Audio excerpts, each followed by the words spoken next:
weekends are for. And once again, Bakara Desala to all our Muslim listeners, may your celebrations continue to bring you happiness and blessing to you and your loved ones. I am wonderful, or you can call me Wendy, any way you prefer. Welcome to the morning show. And as always, we kick off the morning show with the heartbeat of the morning show, Relationship 360. After that, we have the discourse with Uncle Jimmy. Then we take you on a journey. Trust me, you can be in Lagos, Nigeria, and be in Thailand at the same time. On travel and culture with Emmanuel Onka. Then after that, we have the portal. And even if it's just for 30 minutes, we give you music. I have with me a man who has the best interest I've had. It's an honor to have you here. Absolutely. How are you doing today? Good morning. Happy weekend. Good morning. Good morning, Monday. Good morning. How are you? I'm fine. I'm fine. Thank You're you. looking fine. Thank you. You too. Good morning, everyone. Thank you for joining us once again on Relationship 360. We really appreciate you. Do not take you for granted. So I think let me just dive in. Last week we celebrated Children's Day, which was the 27th of May, and I brought to your attention the growing pandemic of suicide amongst our children in secondary schools and higher institutions, that is, the universities. On Tuesday this week, my attention was drawn to another suicide in the Nigerian Law School, Port Harcourt, from a student who committed suicide as a result of bullying by his roommates. The report, I got it from the Nigerian lawyer, said he reported this, and probably he did not get the outcome of what he wanted and decided to apply to defer his admission because of the toxic environment, even though his room was changed. But at the end of the day, took his own life. I would appeal to the family institution.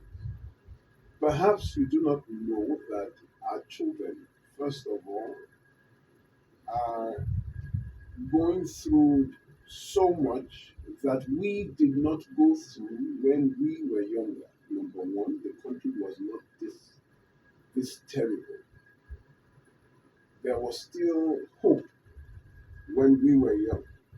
I remember the government used to give us lunch when I was in primary school. I went to Air Force Primary School. We used to have yogurt. There was still hope. But now our children believe this is a hopeless situation. A lot of them are going through depression. A lot of them are comparing themselves amongst themselves, especially with the advent of social media where everybody is splashing money, and you're beginning to feel that you're a failure. Your mate is already living in his own house. Your mate just built a house for his parents, just bought a new Mercedes and all that. And people are depressed because it seems no matter how hard they work, they are not able to live comfortably. A lot of them being sexually abused as well. 1 in every 3 girls being likely for sexual abuse before 18, and 1 in every 5 boys will also be sexually abused before the age of 12.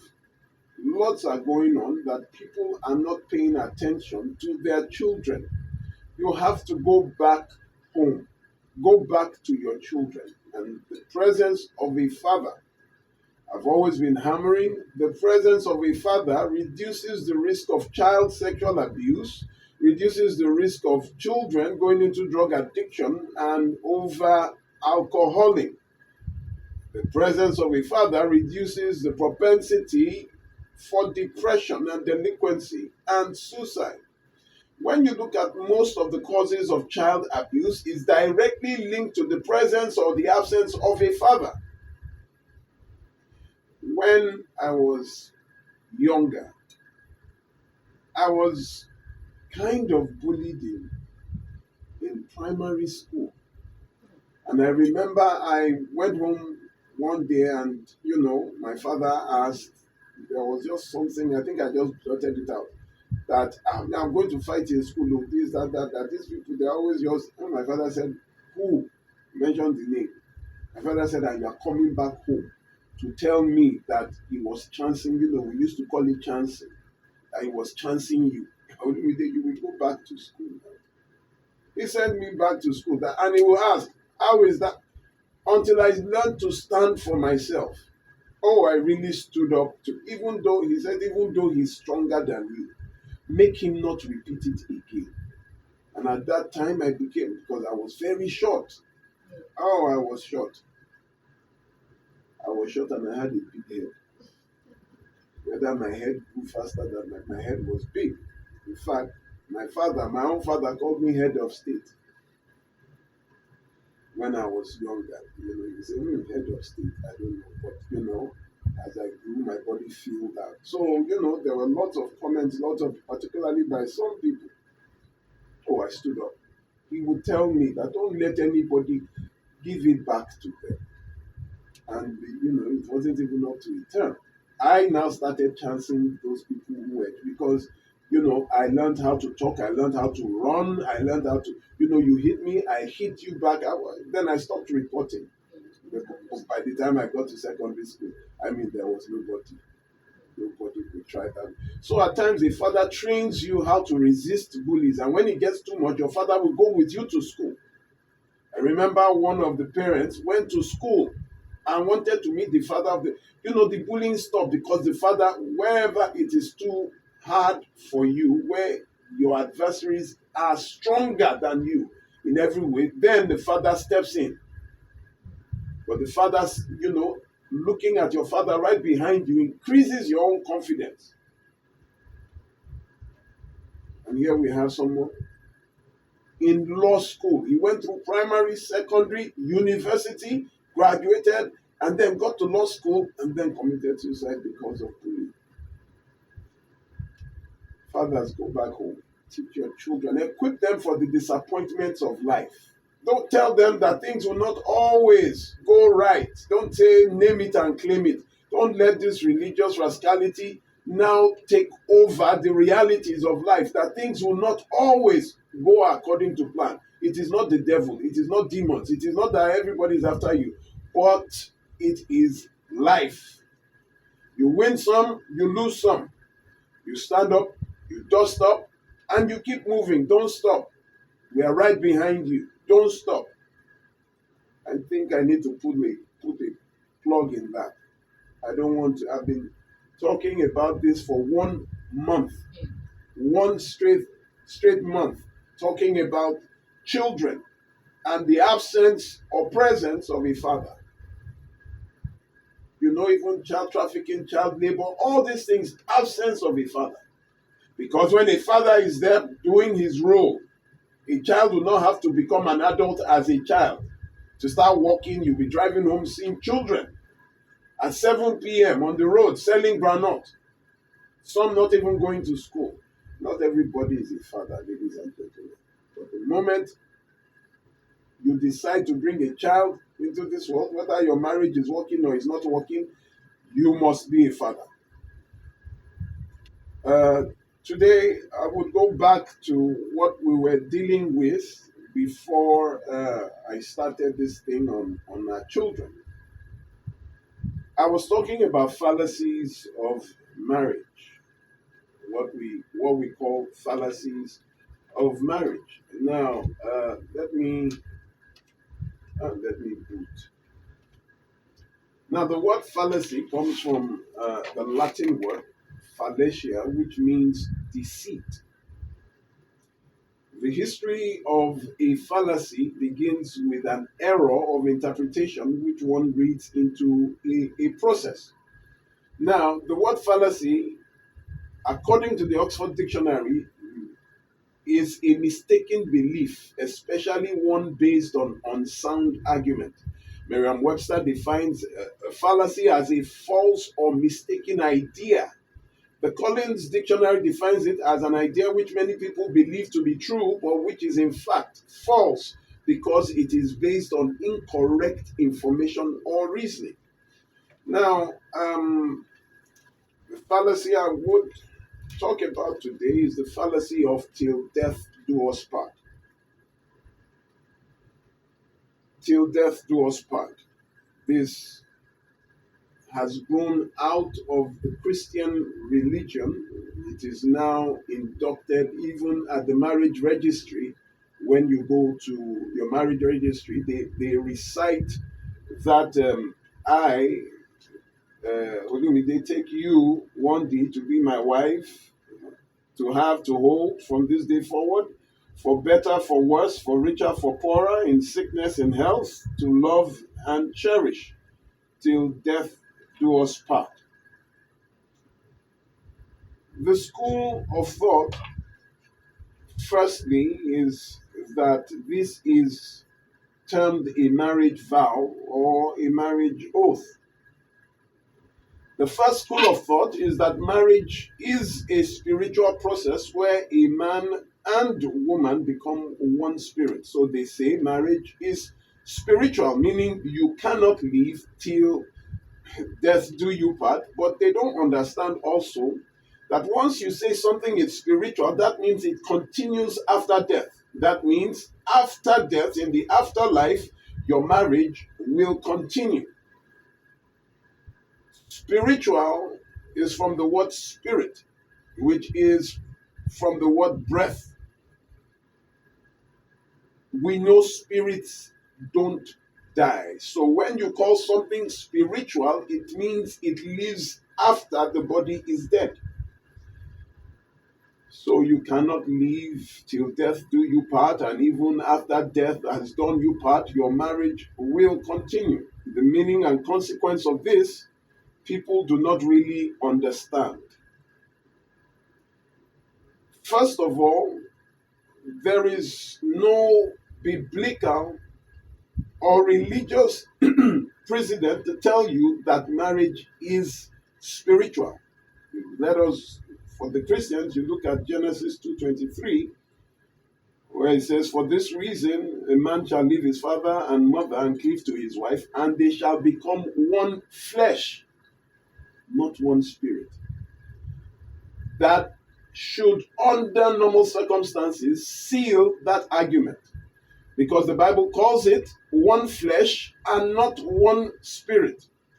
Then when you go to Matthew 22:25, when they asked, that there were seven brothers, one married a wife, and they did not have any offspring, the man died, then the younger brother took this wife so that he can have children in the name of his father, his brother that died. He also married this woman, and after a while, they were also fruitless, and he died. Then the third brother did the same, the fourth, the fifth, the sixth, and the seventh.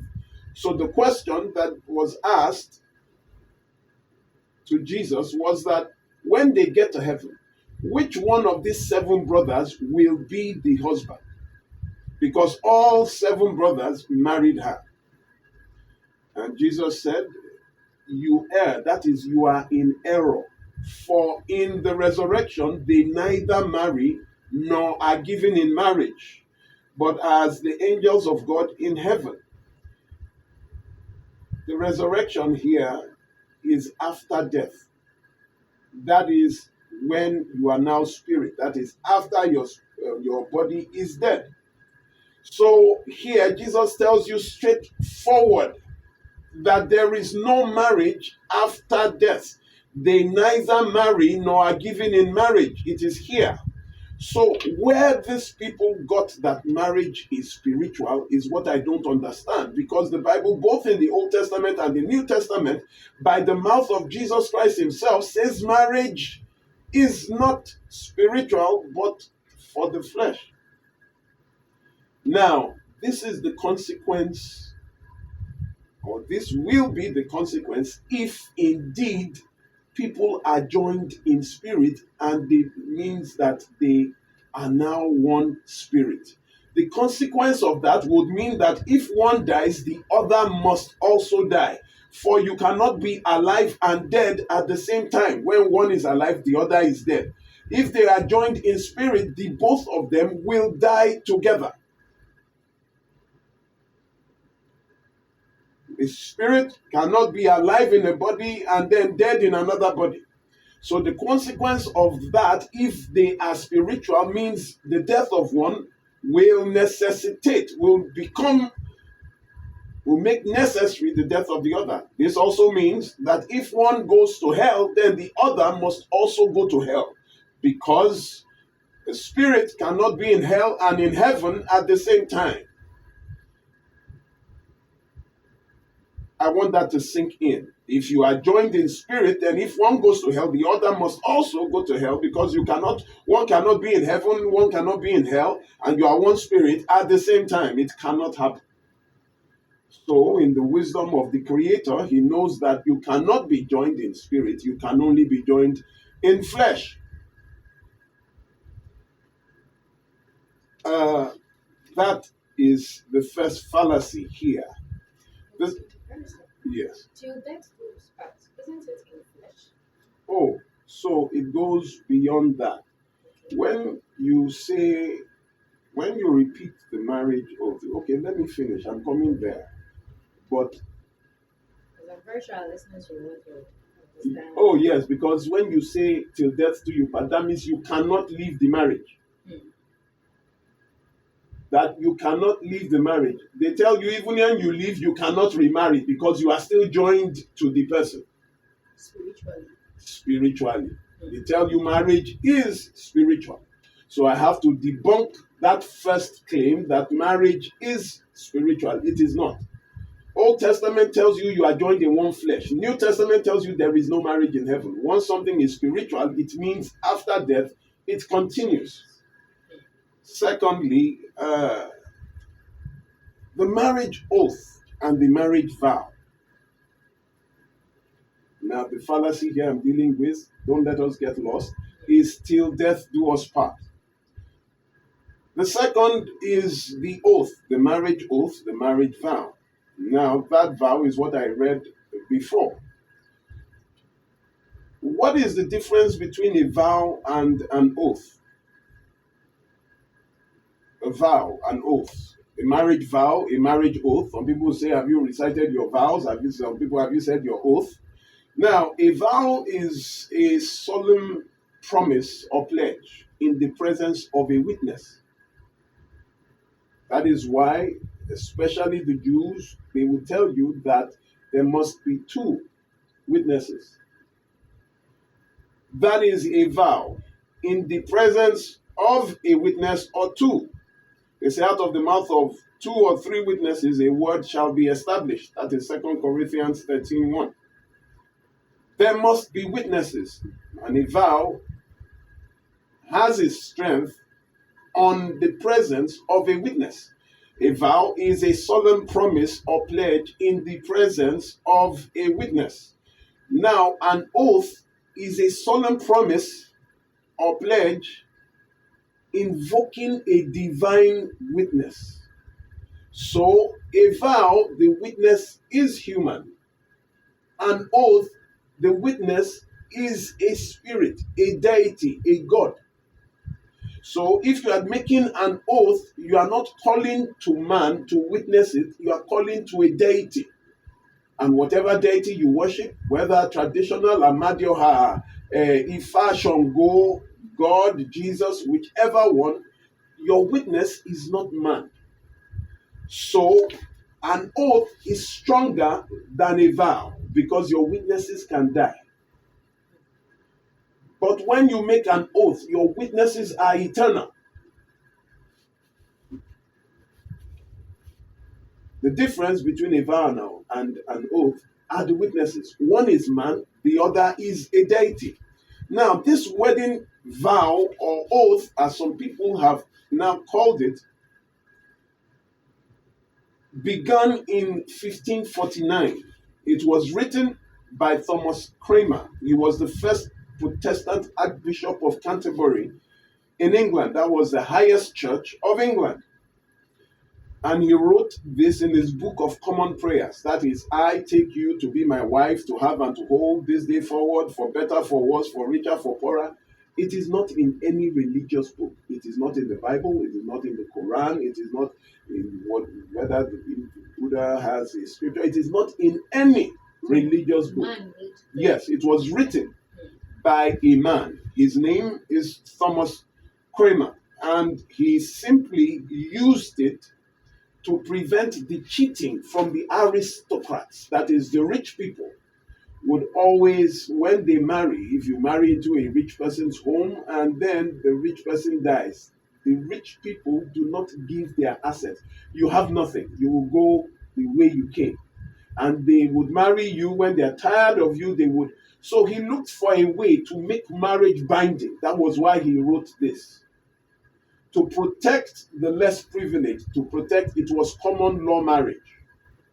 So this, that is why he, in sickness and in death, then if the spouse were to fall ill, it becomes undesirable to the richer class, and after a while, they might just fright you back to your family. The rich always had their way. So he inducted this in his book of common prayer to make them swear a vow that you will not do that. So that is where it came from. It was designed to register and state consent between spouses to establish that non-coercion, because a lot of times you were coerced into marriage from the rich class. I have how many seconds? 29 seconds. And we're going to a quick break. And when we come back, we'll still discussing the fallacies of marriage. Don't go anywhere.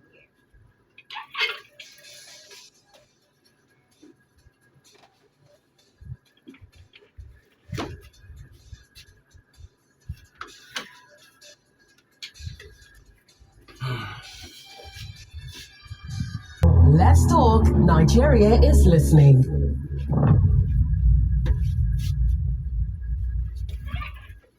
This Eid, now we go enjoy. Now people will waka enter Grand Square, of course. From June 2nd go to 7, Grand Square they run better discounts. We go sweet your belly. Now the Grand Eid Bonanza, discounts full ground like Kusuya for Leia. Special discounts on top brands for foodstuff, electronics, household, and many more. Better enjoyment they involved though. Now celebration season with sweet savings and up to 60% off on select items. So make you carry the whole squad. Go Grand Square for Abuja, Ikeja, VI, and Kano. Grand Square Eid Bonanza, Ileya just got better. Discounts everywhere. Come shop with no wahala. From June 2nd to the 7th, you know where to be. It's Grand Square. Come and shop with glee. 99.3 Nigeria Info. Your number one station for talk. Let's talk. Let's talk.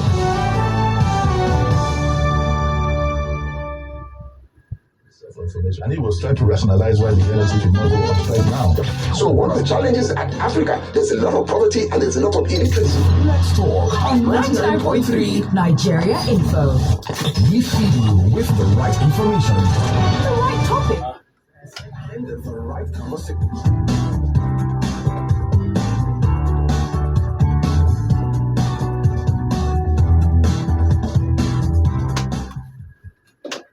Welcome back to your number one talk station, 99.3 Nigeria Info. And if you're just joining us, it's the heartbeat of the morning show Relationship 360. We're live on YouTube at Nigeria Info FM. We're live on Facebook at Nigeria Info FM. And you can send us a message on our WhatsApp number at 08095975805. And before we went on a quick break, Barrister was explaining what Thomas Kramer. Kramer. Cranmer. Yes, the vow he wrote for to secure the rights of the less privileged when it comes to marriage. So before we went on a quick break, we were discussing that.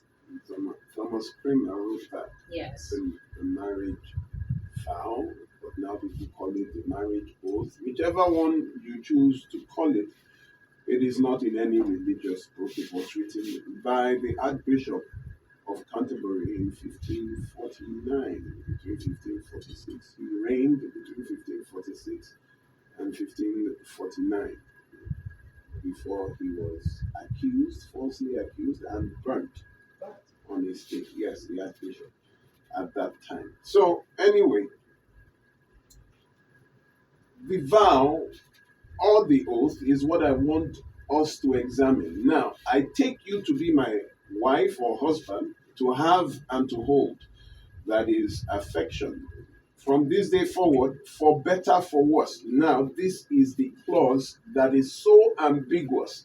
For richer, for poorer, in sickness and in health. So when you say for better, for worse, you are thinking of maybe health. But health is already written here, sickness and in health. So what exactly is for better, for worse? To love and cherish till death do us part. First of all, love and cherish here is there. Have and hold, affection is there. Richer for poorer is there, which is understandable. You can't just leave someone because he had a reversal of fortune. But what do you mean by for better, for worse? It is so ambiguous that abuse can hide here. Under normal circumstances, when you make a vow, the moment you abuse your spouse or you beat your spouse, you have cancelled the vow. The vow no longer exists, and that is why it is very, very dangerous to make an oath. The good book tells you that it is better for you not to swear at all than to swear and then not fulfill. So the moment you make an oath to love and to cherish, to have and to hold, and then you go against the very oath you took in abuse with beating, that contract, that marriage is already over. But people think that marriage continues after abuse. According to the strict laws of contract, the moment you breach a contract, the contract ceases to exist only if the person who is affected chooses to continue. So the contract becomes voidable because somebody has broken a term of the contract. I tell people not to use this marriage oath, first of all, because of the term for better, for worse. It is so ambiguous that abuse, even spousal killing. But, Barrister, it's a vow. Mhm. How come it's now an oath? Because you clearly stated It's that not, it is what people call it now. So you go to some people in the program of their wedding, you will see marriage oath. In others, you will see marriage vow. Then when the marriage is shaken, they tell you you took an oath. Then they will tell you, so we don't even know which one. Today they will call it oath, tomorrow they will call it vow. But whichever one it is a solemn promise. It is something that you have pledged you will do. So does the marriage oath or vow cover abuse? Does it cover violence? That people will say, remember, it was for better, for worse. So if you are listening to me, I will tell you that abuse negates every contract of marriage. Marriage is a contract. If you don't know, a contract is because you made a vow or an oath that made it a contract. That means it has terms and conditions to love and to cherish, to have and to hold in sickness and in health, for better, for worse. So, ladies and gentlemen, in some parts of the world, they don't repeat this vow because it was ambiguous, though it began with good intentions. yes. But for better, for worse, now has expanded the scope. That means you are supposed to take some things that ordinarily you would not take. However, this is the deception that they tell you that it is till death do you part. It is not true. Number one. Number two, you are not joined in spirit. Number three, this marriage vow or oath that they keep telling me we took an oath is not biblical. It did not come from a Bible or a Quran or from any book. It was written by Thomas Cranmer. Four, I will tell you, for your own good, you draw up your own contract. And let whoever will marry you know that as long as abuse is absent, the day you touch me, the day you abuse me, physically, emotionally, psychologically, this is over. One important thing every woman must put in whatever vow or whatever thing you want to write is that you must work, so that no man will tell you to stop work. It is very ridiculous. I keep telling you this, where women keep calling, asking for help. Why? Because they don't have anything. Why? Because I was working and my husband said I should stop working. A lady called me last week. She had a fashion house. She sold clothing, all this designer clothing. And beside it was hairdressing, nails, video, and all that. She said she had 6 apprentices. After marriage, 3 months after, the husband came with some men and locked her shop because he said she must not work. And for 11 years, she has not worked. Suddenly, the husband says she should leave his house. For 11 years, she has not worked. This was somebody you met working, had her own business, but you locked it up. The first year, he renewed the rent of that place. After locking it up, it became an issue. But these parents that we have that will say, is your business more important than your marriage? Is your job more important than your marriage? Ladies and gentlemen, yes.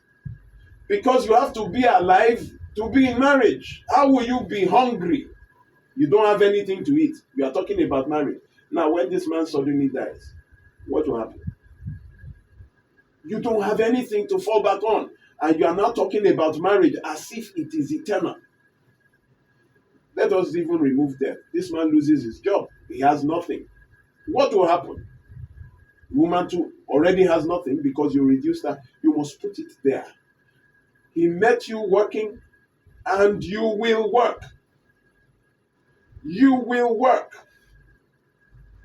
This rascality of joblessness from women who were working and are able to work, that you tell them not to work, is, you see, it is preparation for abuse. When a man starts saying, this is your work, when they start attacking your means of income, he is preparing for abuse. I am telling you, as a matter of fact, Bill Gates' wife has a job.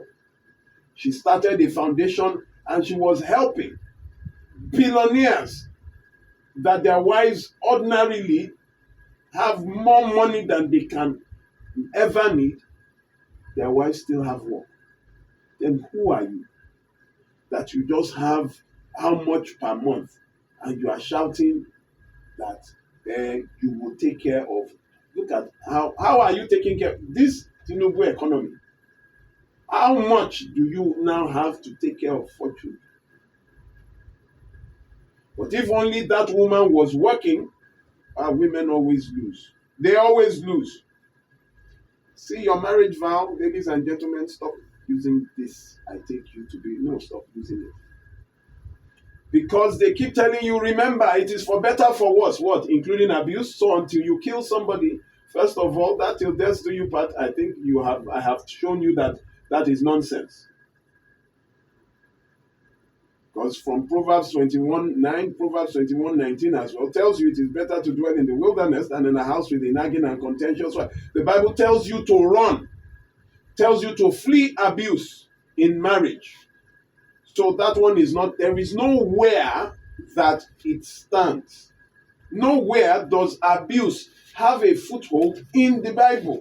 So let people stop using the Bible to tell you to remain in an abusive marriage and stop asking them. Why are you asking somebody? Somebody is beating me and I'm going to ask you how I should react. Is he the one being beaten on me? It is a fallacy. it is untrue, based on unsound information, that it is only death that can do you harm. Okay, let me quickly round this up. I got this question on the 24th of June 2023.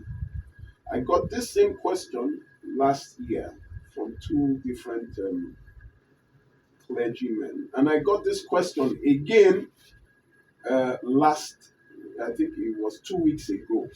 I would read out the question and I would answer truthfully. The question is, as a pastor, we are ordained to join people in marriage and not separate or divorce. But with what I have heard from you and what I have seen in ministry, though I cannot say this on the pulpit, I agree that indeed what you are teaching is true. So I ask, at what point can a pastor tell people to divorce or separate? Now, this question was crafted by about 2 or 3 of them. And it has always, every year, somebody sends it to me. So I have to, let me just answer it because a lot of people might be considering this after hearing me speak. So as a pastor, first of all, I will deal with this. As a pastor, we are ordained to join people in marriage. Full stop. Let me just start with that. The truth is that throughout the Bible, no prophet, teacher, Pharisee, Sadducee, high priest had the authority to marry, to join people in marriage. There is nowhere in the Bible where prophets or priests joined anyone in marriage, both in the Old and New Testament. It simply does not exist. Jesus never joined anyone in holy matrimony, neither did John the Baptist or any of the apostles. It simply is not there. So, ordained to join people in marriage has no authority from the Bible. So that tells you that you took on that role, but you have no authority to perform that role. There is no biblical authority for any pastor or clergy to join anyone in marriage. It is not there. Everywhere that Jesus said, Jesus did not give any commandment or give any assignment for any of the apostles to join in marriage. He said, preach the word. That is all. So, all you can do is to pray or bless them after they have married. This is how you know authority. Any constituted authority, both by law, tradition, academics, or religion, are always given two-pronged authority. Two-pronged. It is a double-edged sword. Every authority has two edges, two sharp edges. Now, let me give you an example. All lands in the state are vested in the governor of the state. He can give you and then he can revoke. He can take from you. That is authority. Embassies can give visas and also cancel your visa. That is authority. They can give and they can take. Traditional rulers can give land and citizenship. They welcome you into their community. They can also banish you from their land. That is their authority. They can take and they can give. Academicians in the academics can confer you with a degree and they can also revoke your qualification. They can suspend your license to practice. That is, they have the authority. Authority comes with the power to give and take. But if you only have authority to join, if you have and you cannot separate, that means that your authority is not legal.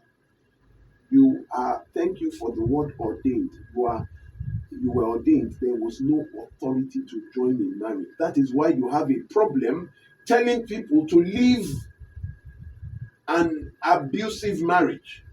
That is why you have a problem dissolving marriages, because there is nowhere in the Bible that tells you to go and join anyone in marriage. All you can do is to bless the marriage. You took the responsibility, but you have no authority. Now look at this. John 20:23 tells you, if you forgive anyone, their sins are forgiven. And if you refuse to forgive, their sins will remain unforgiven. That is authority. That is, whoever you cancel their sins will be cancelled. But whoever you sustain their sins will remain. That was one authority that gave you power to forgive sins. So whatever authority you have is always two-pronged. The moment you have a problem with exercising an authority, that is, say, okay, both of you can no longer marry. Once you have a problem with that, that tells you that you have no authority there. That is one. When you say you are ordained to join people in marriage, no, sir, the Bible does not authorize you to do that. But at what point can a pastor tell people to divorce? At the very instance of abuse. The moment you abuse a person, the moment there is abuse, you tell the person that this is a breach of your vow or your oath, because it is not there in your mind. Did you take a vow to abuse? Did you take an oath to abuse? It is not there. So where is it coming from? You have just nullified your contract. It now remains on the abused if the person wants to stay. But as your pastor, this marriage is over in front of you. You can't bring an abusive. When people say, I want you to talk to my husband, I would ask you if you are all right. Have you ever heard me going to address an abuser? I don't talk to them.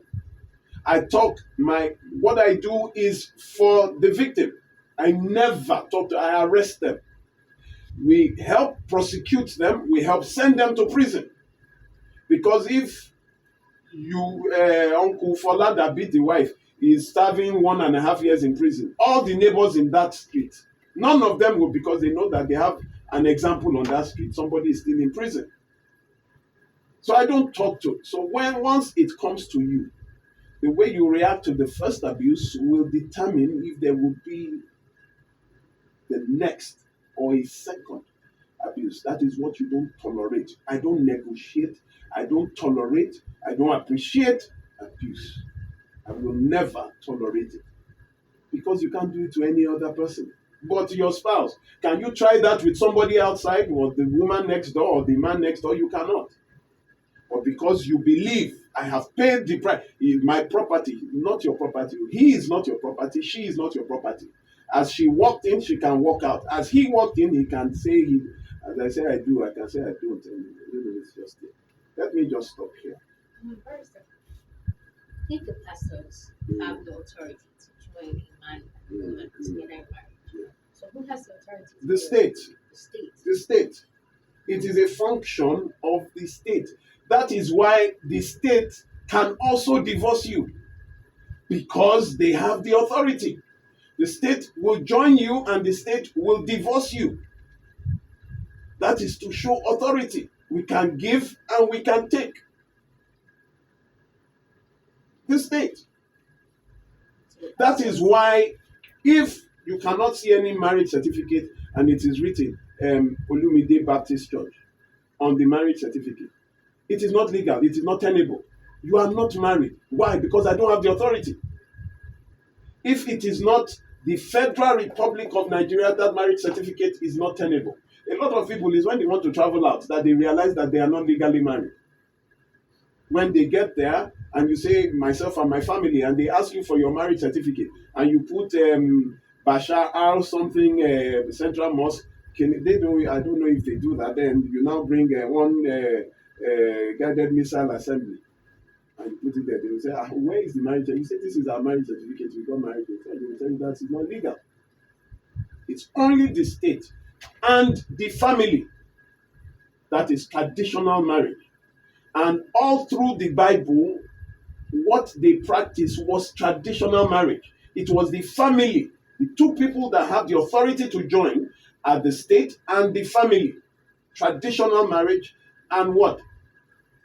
Court marriage. That is the state. Those are the only two people. There is no other that has the authority to join. And that is why also in traditional marriage, if we are not doing, we return your bride price.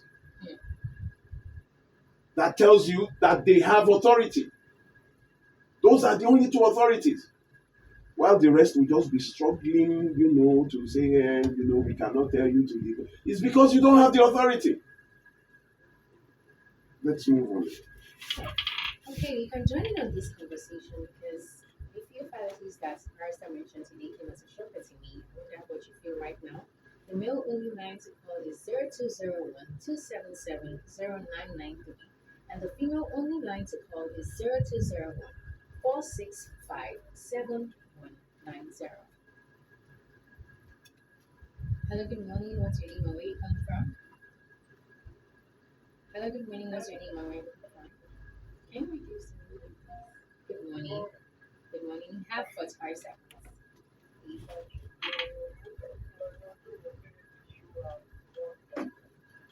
Please, I want to quickly say this. If you can pass this into legislation, it will be too good. Yes, that anyone that beats the wife or the wife beats the husband, that marriage is nullified. If it can go through legislation, it will be the best. Thank you, sir. Thank you very much, sir. Thank you very much, sir. Oh, we're rounding up. How many seconds? Just 32 seconds. Yes. The problem with this is that people do not report. Mm. You do not report your abuse. The state cannot know you have been abused unless you report. Yes, Then it is the religious bodies and the family members that will now prevent you from reporting. And then your abuse continues. Anyways, we'll be going on a quick break right now. After that, we're still here on Relationship 360. When we come back, we're still discussing the fallacies. Listening to your number one station for talk. 99.3 Nigeria Info. 99.3 Nigeria Info. Your station for talk. Let's talk.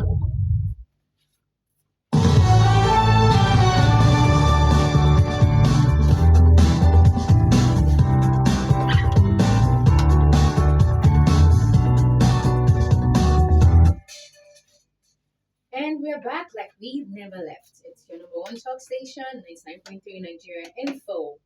And you can join in on the conversation. The topic for today is the fallacies of marriage. The mail line to call is 0201-277-0993.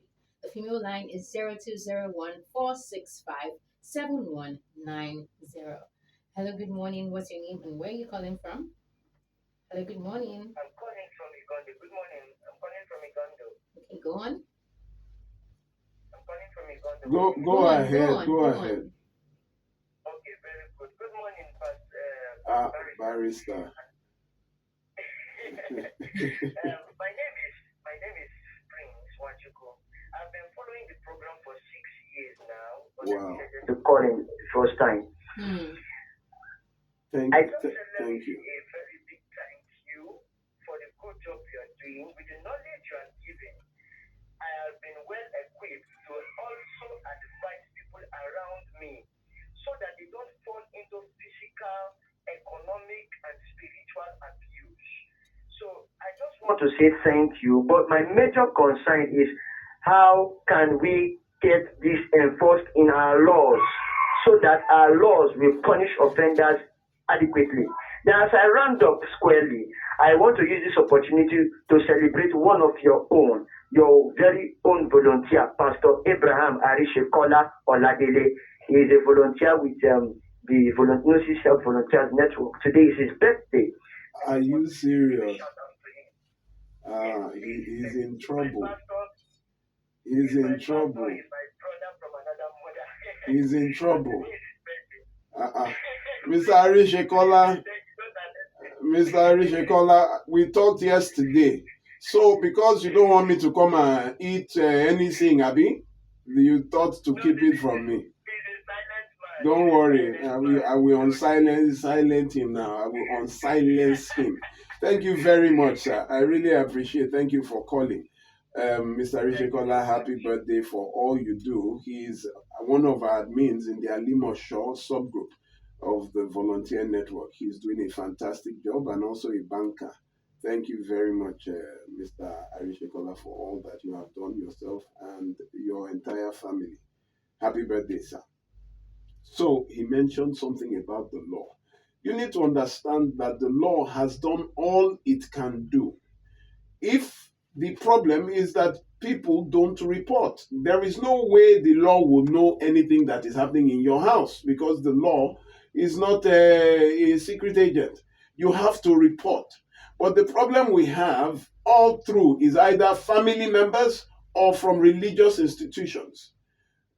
We've had someone that we locked up that two pastors came and said they must bail him out, that until I now tested that law to make them accomplices of the act. Because somebody cannot break a bottle on the wife and then you are saying that we must release him. You know, that was very aren't you even concerned about the victims? And this is why I say that these religious institutions and family members always support the abuser and not the victim. Who will come to the aid of the victim? Can't you see what has been done? But you don't report. If you report, it is prison. Listen, domestic violence is 3 years in prison. Emotional abuse also is about a year in prison. Psychological abuse, all these things are there for you to test. Why you don't report and then you don't have proof. Somebody comes, they beat me. I tell you each time, take pictures. Do a video. It's not that when they are beating you, you now bring a video. No, that's not it.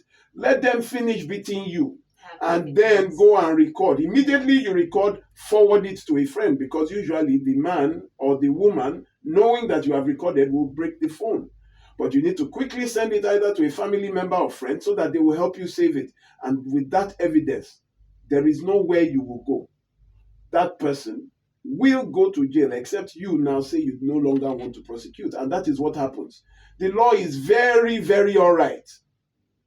But it is you that don't report. Let's go on.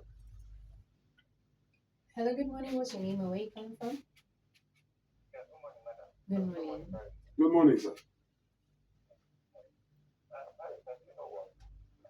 We should have leaders in Nigeria, not rulers, because what we have to do is to they are rulers. Can you come again? I didn't hear that. We have leaders and not rulers, because what we have in the government house are rulers, they are not leaders.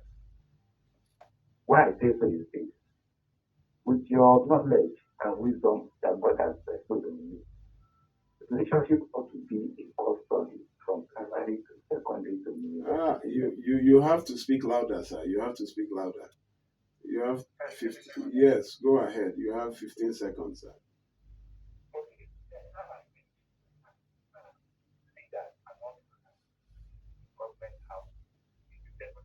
Yes, sir. Absolutely. That's it. Gone? I think he's network. Okay. Let's go to another. Okay, this is Statesman from Ilefe. He says, good morning, Barrister Lumide and Wendy.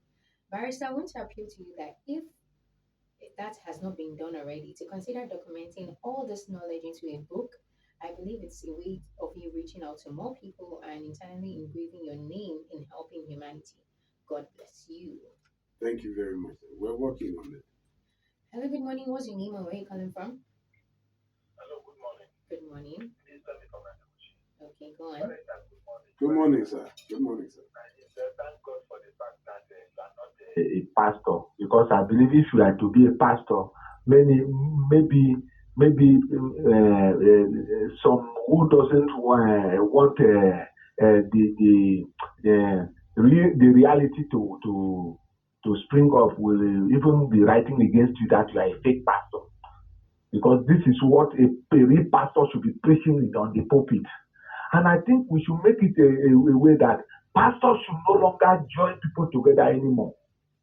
Yes, if we should make it like that, or there should be a law that pastors should no longer join people together, I think it will reduce the menace of this. And secondly, the wives, the women, they support this domestic violence so much. Because I have interviewed a woman who I told him that what will make you jokingly, what will make you to leave your husband home? He said, no matter what, even if his husband is beating him, he prefers to use the money to wipe his tears, her tears. So if a woman should respond like this, most women are not standing to discourage this domestic violence totally, and especially in the church, in the church. Thank you, sir.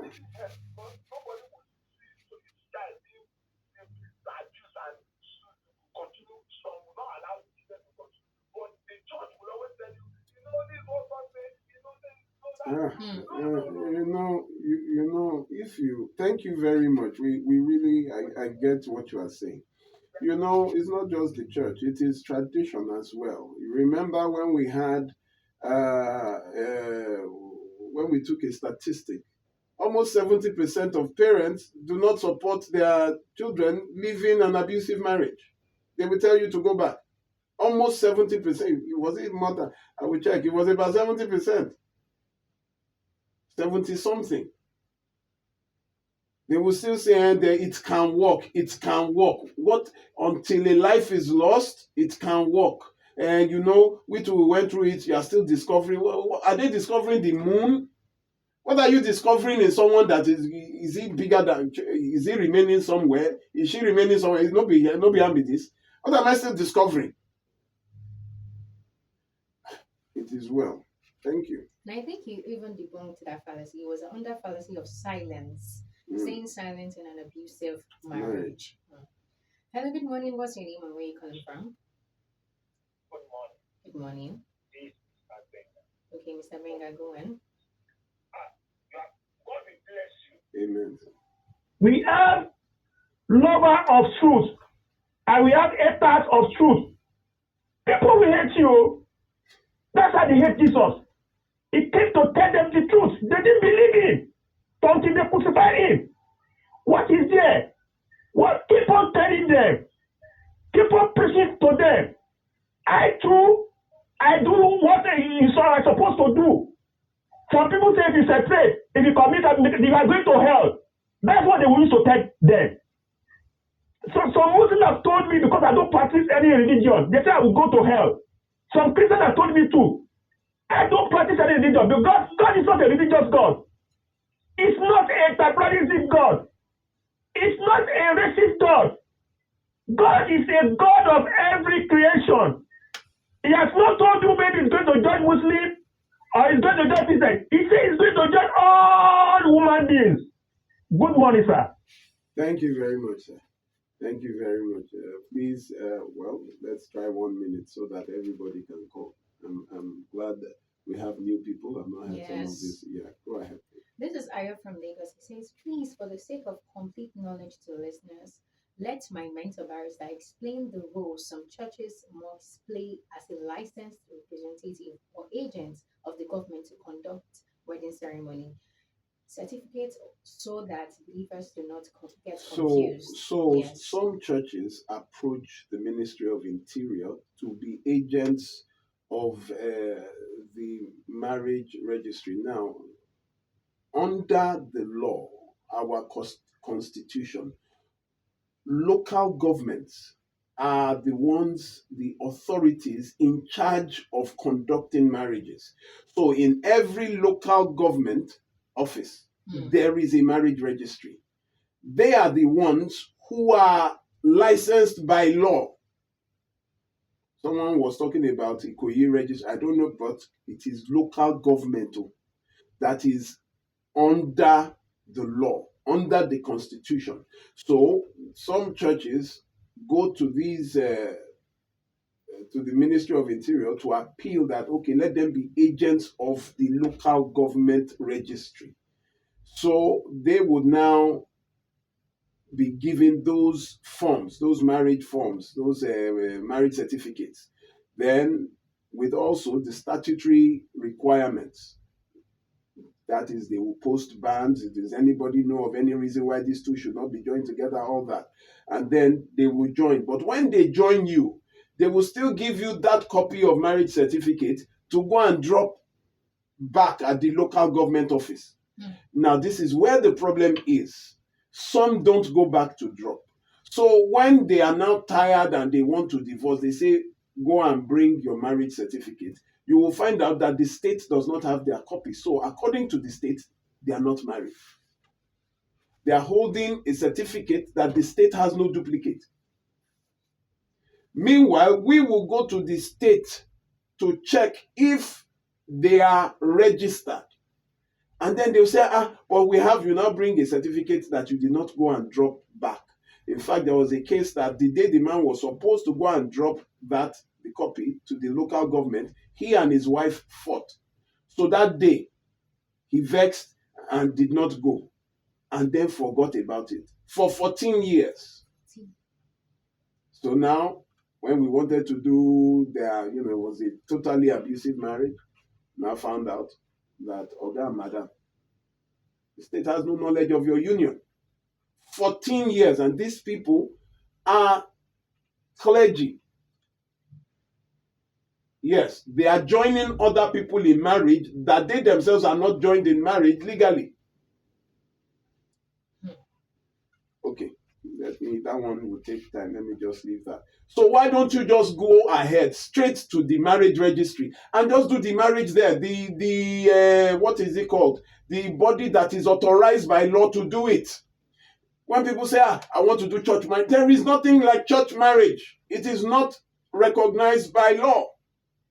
Go to the registry, do your court marriage, then come to church. And there will be blessing. Yes. Let's do your church blessing, your mosque blessing, your whatever blessing it is. Let's move ahead. Hello, good morning. What's your name and where are you calling from? Yes, good morning. This is Sean calling from Omole. Okay, Sean, please can you reduce the volume of your radio? I can hear myself. Yes, I've done that. I've done that already. Okay, go on. Thank you so much. Good morning, sir. Good morning, sir. Yes, sir. Yes, sir. You are doing a very great job. You're doing a great job. God will continue to uphold and bless you, sir. Amen. Yes, what I quickly want to say is this. One thing I want people to understand is that we should not, bring this down to religion alone. I want to say this is societal problem. It is societal problem. Why do I say so? Look, pastor in a church joining any people in marriage, or this human being. There are pastors that are going through abuse. You understand? They are human too. Okay? But what is really happening is that these pastors belong to a group of people that will be seeing them as fake pastor. If eventually this pastor comes out to say this person is abusing this person or that person is abusing this person, now let's try to break them. Let this one go. I don't agree with that. What? Listen. So the pulpit will now be used to cover up sins or cover up. No, that's not what I'm saying. I'm not saying the pulpit should be used to cover. Some of us know these things. Okay, some of us know these things. But what I'm saying is, people, we as Nigerians now, let's bring it out. We have very, very few seconds to go. Let's go. Okay. So what I'm just saying is that we should help ourselves. Let people help people around them. It's not about, bringing people to say, okay, this is a black sheep, this person is the one doing this. No, when we see the truth, let's say it. When someone is abusing someone and this could lead to death also, let's speak out for this person. If they have to go their separate ways, then fine. Not that we'll be black sheeping someone, saying this one is that pastor that is pointing. Sir, we have labeled the two main factors. That is religion and tradition. So don't come if you are going to support, you are trying to rake sympathy for religion. Have you forgotten tradition as well? Please don't do that. See, if I were a pastor, Sunday service, the police, you see, as the choir are singing, the police will be dancing into the church. That one that just beat his wife, they will dance in, arrest him, and dance out, and I will lead the dance. What are you talking about? I will call them to stand up. You see, when you come to my church, you will know that, whoa, don't even try it. What are you trying to? It will be a church that at least our problem will not be domestic violence. Our problem can never be domestic, because once when I visit your house, you will know what is up. So what are they trying to do? And that is where their downfall is. That is where they have no respect. A couple came to me, and a Muslim was to marry a Christian. The condition was that they would do counseling in the church of the Christian. That's what, because the parents did not want it. But after some lobbying, the woman insisted that this is her husband. Their marriage counselor that they went to, unfortunately, was living in the same estate with the Muslim. The husband beat the wife. The wife ran into the house of the person they were counseling. Wait, the counselor is the beater? Yes. I couldn't believe when I was hearing it. That's where the Muslim said, you know what? Just even the girl was that, you know what? Let's just do our marriage. This, you think I will be a pastor and that person will be in my church doing marriage counseling? I can tell you do you know how many pastors have? So also family members. I would not but the issue is, why are you trying? People are always so sensitive when it becomes the pastor. Do they have two heads? I've been called to be ordained 8 times now. I have refused. It is an office. It is not a person, it is an office. So when they do right, I will tell you you did right. And I tell you there are some good pastors there, but they're not up to 2%. And you don't hear about them. You don't know them. They are not the loud ones. You don't know them. But the majority, and also family members, I spent almost 2 hours bashing the family here.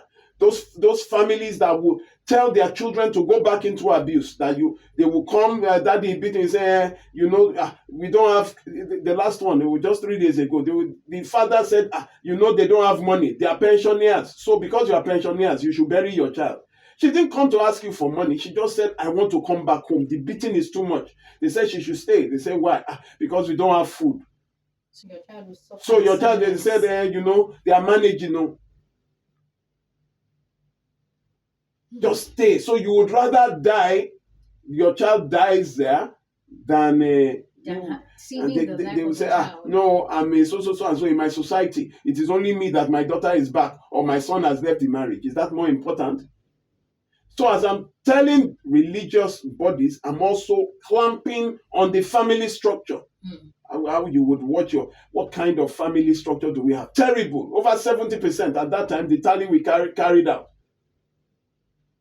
Over 70% of parents will rather their children remain in hope that it will get better. With the number of people we are burying, with the number of people that are dying, the number of people in depression, with different diseases that they did not come to this world with, stroke, because of deep-seated sorrow and anxiety. There are some people, when their spouses come, if you see the way their hearts will start pounding, why would they not have a stroke? Even the children are running up and down. There's a woman that I will bring her to the studio or maybe talk to her. Her first child is buried in the compound that they are living in. And what killed the child? Neglect by a father.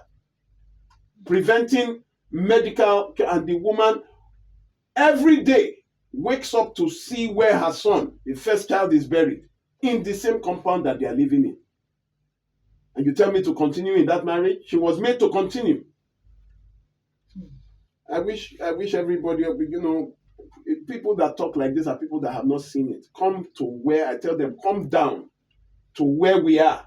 We are not in air conditioned offices. We are on the road. On the field. We are in the field. Yes. Let's move on, please. Okay, this person says, my own point here is most men tell their wives not to work because of selfish interest, and it's obviously because they don't want their wife to cheat, which I see as selfishness.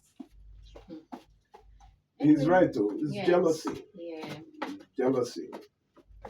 Hello, good morning. What's your name and where are you coming from? Hello, good morning. Good morning. Sir, please, you have 45 seconds, please. My name is Miracle Tama. I'm calling from Mushin. Okay. Go on. So my own addition to what you are discussing, first of all, appreciate the barrister for the good work he's doing. Thank you, sir. So I also want to add to it that the pastors, no good pastor, will support violence, no cheating in marriage, understand. So, but the role of a pastor is always trying to make sure that they guide the flock, that they will not make enemies until they enter the kingdom of God, understand. So that's what they are trying to do. So we should also encourage them. You are discussing about. I'm not with the Bible here, but if you go to Matthew 19, 4 to 6, 5 and 6, it definitely telling us that Jesus was the one saying it, that no right, no cause shall cause nothing shall cause any man to divorce the wife, nor the wife divorcing the husband, except by if you go to verse 8 and 9. Okay, miracle. We'll go on a quick break. Want to go on a quick break. When we come back, we'll continue with this. Please, just stay on the line. Thank you so much, Miracle.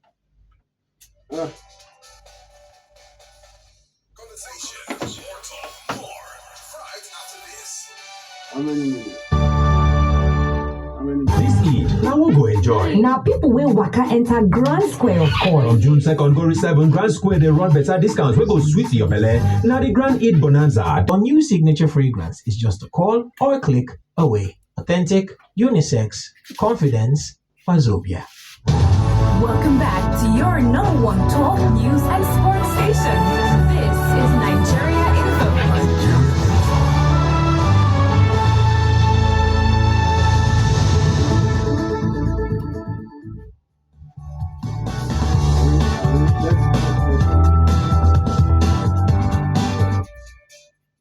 It is the morning show, and number one heartbeat of the morning show is Relationship 360. We're discussing the fallacies of marriage, and before we went on a break, we had a caller, Miracle. And Barrister, he asked a few questions which you would like to address. Yes. The questions, he is sympathetic to clergy. He's trying to push it in that the pastors, he said they are guiding people. So, you just keep guiding. But the Bible tells you that there are wolves in sheep's clothing. So do you guide the wolves also amongst the sheep and guide them? Maybe the wolf will become sheep. Then he quoted Matthew 19, and people don't read that. I don't have time, but I will quickly just go into that. The Pharisees, Matthew 19:3, the Pharisees came up to him, tempting him, saying unto him, is it lawful for a man to put away his wife for every cause? They did not read that. To put away his wife for every cause. Let me read that in the Amplified version. It says, came unto him to test him by asking, is it lawful and right to dismiss and repudiate and divorce one's wife for any and every cause? So what the Pharisees were telling him is that you don't need a cause, a reason to divorce your wife. And that was what Jesus objected to. He said, have you not heard? Have you not that he made them male and female? Then he went on. And they said unto him, why then did Moses command and give a bill of divorcement? And he said it was not like that from the beginning. That in the beginning it was not like that. That showed you that now it has changed. Now it has changed. Now what I want to even share to everybody here, when Jesus said, don't put away your wife except it for fornication, adultery, and gave one or two, he had to give conditions. And the disciples, those people now said, if those are the terms of marriage, we are stuck. Why get married? And according to the Myanmar Standard Bible, Jesus said, not everyone is mature enough to live a married life. It requires a certain aptitude and grace. Marriage is not for everyone. It is in the Bible. It is not for for everyone. So when you find somebody who is not supposed to be married, do you make him married by force because of religion? When you see a violent person, you say you want to guide them. Mr. Miracle, your argument is flawed. You don't see wickedness and condone wickedness. Your Father in heaven does not condone wickedness.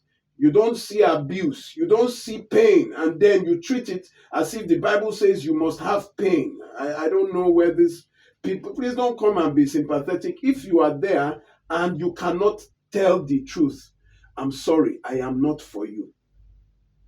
You can't try to hide the truth and always coming with the religious sentiment. We are testing the law now. You will be charged as an accessory to the crime.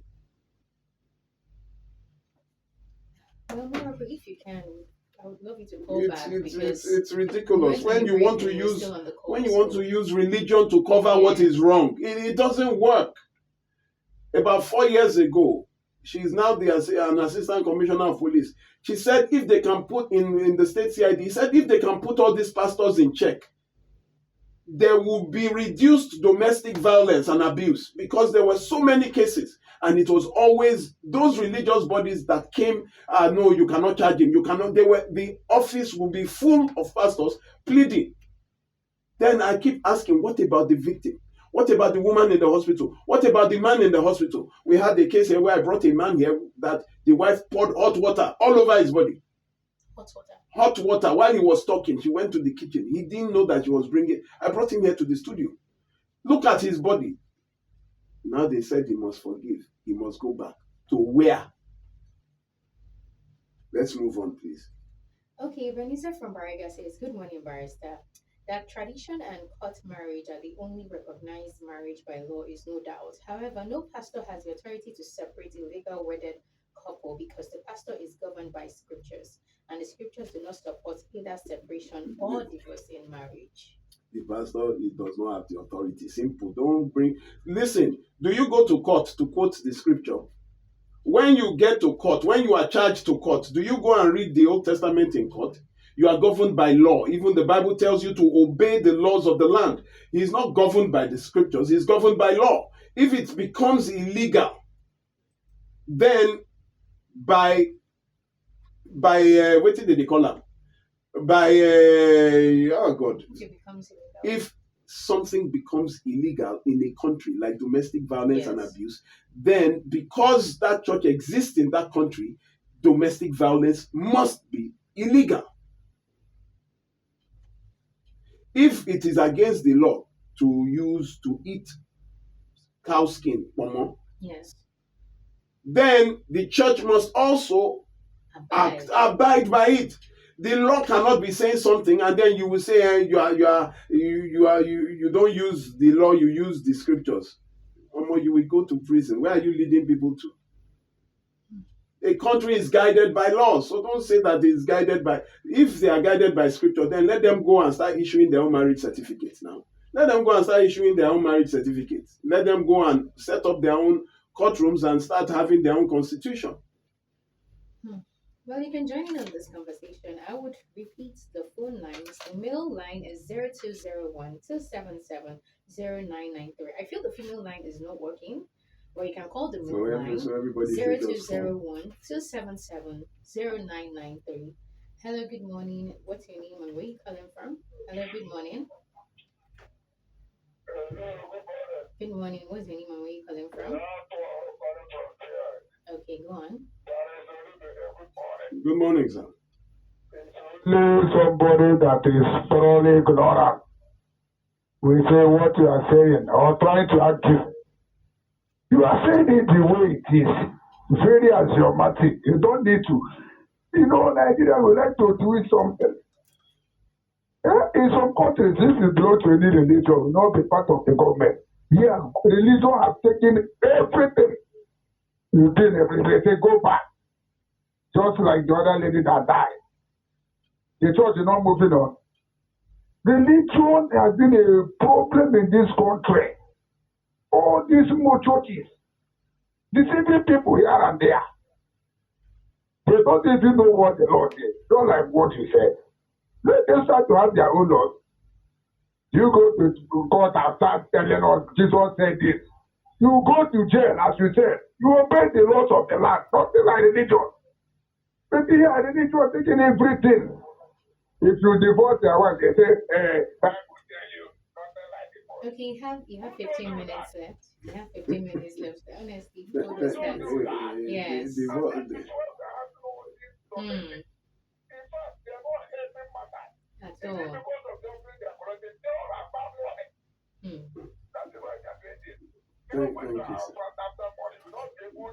Thank you, so sir. much, sir. Thank you. Thank Thank you. you, sir. Thank Thank you. you. Thank you, sir. Thank you, sir.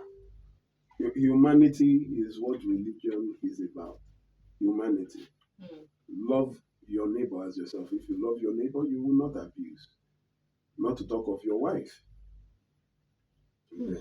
Which brings me to reading this important message. Everybody's message is important, but this particular one is honestly, Barrister, you need to hear it. Good morning, Barrister and Minichi. Well, it's not Inichi, it's Inichi system. My name is Wonderful. Wendy.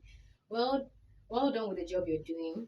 My name is Adesi Baluku from Lagos. I know a victim of domestic violence who is unwilling to leave her spouse. Her family members are tired of the matter as their efforts in the past to get her out of the house has always turned out futile. She would always look away and go back to the beast of her husband, saying God hates divorce. Her church pastor is waiting on her family members to do something. It is a really complicated case. What can be done? Nothing can be done except, so some years ago, somebody from an estate called me. The woman wanted to leave, but she went to, it was a pastor from, I think, a CAC or so that was praying for her, said, don't worry, this person would change and all that. You know, at the end of the day, the woman committed suicide, and it was the same pastor that had the children went to call that carried her and was rushing while she drank. The husband was there and was beating her as she drank poison that she would rather die than continue. The husband kicked her and she went on the floor. The children went, and when the pastor got there, was pleading with the man that let us use your car to carry this woman to the hospital. The husband refused, so the pastor carried and was running. She died in his arms. And then when I got there, the pastor was saying he didn't know. He would have just told that he didn't know this would take a life. The issue we have is people not knowing the severity of what abuse can do. Children are committing suicide. Children are turning to drugs and alcohol. Why? Because primary foundation, they were raised in abuse. They come home to curses, fights, no peace. And you expect these children to grow and give peace that they have never known to any woman or man that marries them. So, your question. Okay, she's saying what can be done. Nothing if the person does not want to leave. Osinachi, her brother, came to pack her load. That was the time that he was separated for 1 year, 3 months. He went back and she said, what God has joined together, let no. So is it God that joined them together? So now that she's dead, see, we're now going to blame God, Abi, that it was God that joined them together. Do you see how this makes even the Bible look foolish? So now, who are we going to blame for Sinachi's death? Is it God that joined them together? Or is it the man that killed her, now sentenced to death by hanging? You see that the law stepped in here, sentenced him also to death by hanging. So who do you blame? But we know that, let God be true. Never mind, God did not join them. God does not join abuser and victim. God does not, is you and, but no matter what you tell some people, they will not hear. Okay. Hello, good morning. What's your name and where are you calling from? Hello, please, can you speak up, please? Like Is it raining? Moses, is it raining? I remember Moses. Moses, his voice is like this. Oh yeah, Moses, you have 40 Moses, 40 speak up. seconds. Yes. Power to separate them, put them apart. Yes. And apart from Why are people adopt? I'm amazed most times when you say this. Family should tell them to leave. Should anybody tell a white person? The Bible says a stupid person always do things stupidly. And a white person will know when to make the wise decision. I will not put your problem on anybody's head. If you are so daft to make the wise decision, then you are not supposed to marry. Thank you. It is not the family to tell them to leave, but when they want to leave, the family tells them to stay. That is where let me just quickly round up now. Thank you, everybody, for listening to our program. For those that might want to reach out to me, my number is 0909 3214 942. 0909 3214 942. Today I will be with Pastor Ladipo from Morile Gamu at the Anointed Christian Assembly International at number 11 Adekunle Dean Street, opposite Starlight School by School Junction Bus Stop, Sari Gomu, Morile. I will be with him at 12. The church has invited me to speak to the youth, identifying predators and all that, child abuse. So I will be there today by 12. If you are chanced, you can join me there. I repeat, I will be with Pastor Ladipo from Morile Gomu. That is his line. He will state his name and location. At the Anointed Christian Assembly International at 11 Adekunle Dean Street, opposite Starlight School by School Junction Bus Stop at Sari Gomu, Morile. I'll be there for 12. Ladies and gentlemen, we have come to a very pivotal, before this is half of the year gone. What we have seen is terrible this year. I keep telling you that child sexual abuse is now more than domestic violence and abuse and gender-based violence put together. All we have been dealing with are teenage pregnancies, child rape, which is called defilement, both male and female. I want to appreciate those that support us, which are very few, considering the number of people that listen here. We've come to a point in time that we are rounding up for the year because, now someone will call, hey, please, this one give me your number, this one give me. And the people that are giving numbers are people that have never supported before. So I now say, please, have you supported us in any way? Because whatever we have left now is mainly for those. If you support us, then we must help you. It's just unfortunate that in other climates, probably we would have been able to partner with the state or something that we would be able to move. We have people that I must recognize, the Gnosis Volunteer Network.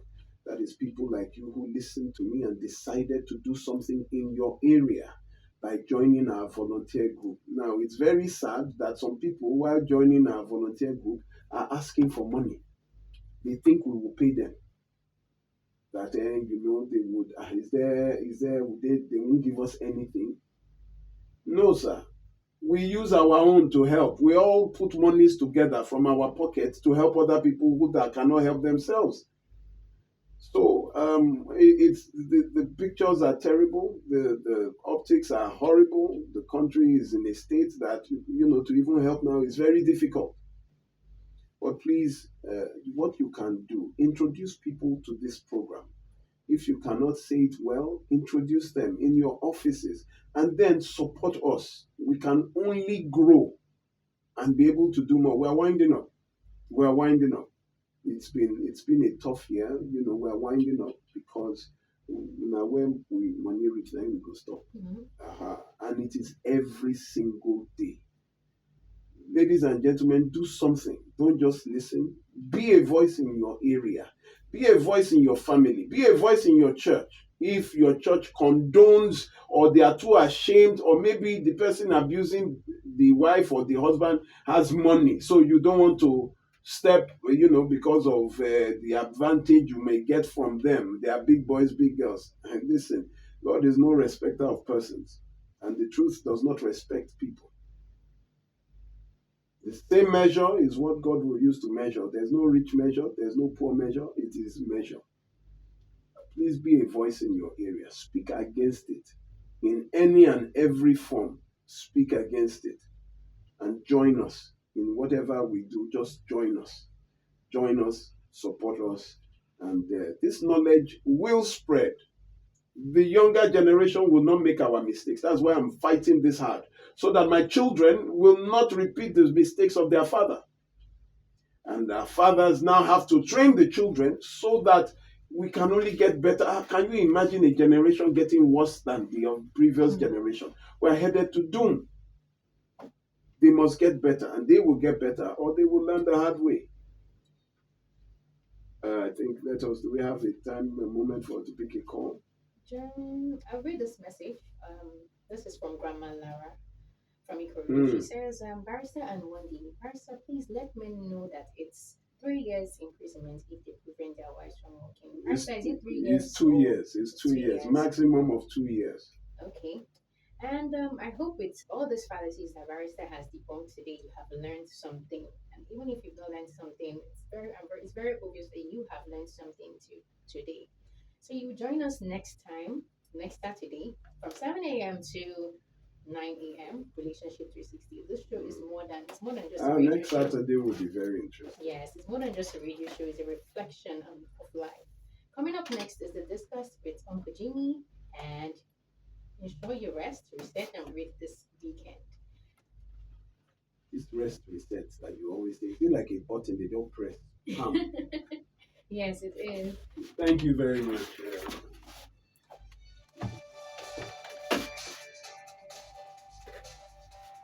Goodbye. Station coming up. We'll be back in a moment.